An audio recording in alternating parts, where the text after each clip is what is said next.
This project spans 13 residential blocks and includes 278 units, a large-scale development that demands precision at every stage.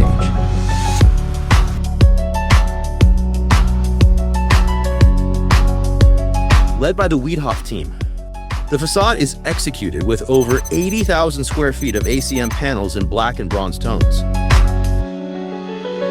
Installation is fast and carefully scheduled, with approximately 2,500 square feet completed every 2 weeks. Unit entrances are defined by nearly 30,000 square feet of floated WPC panels, finished in a custom color to create a consistent and refined visual identity across the site.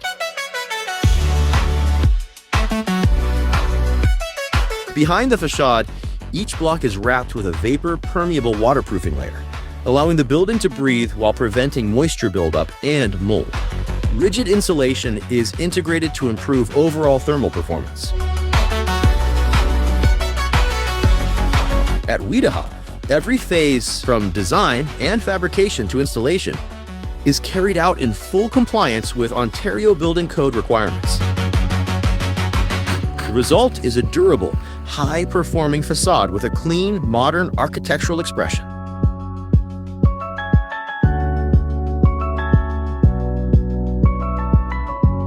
Wiedehopf, where facades flourish.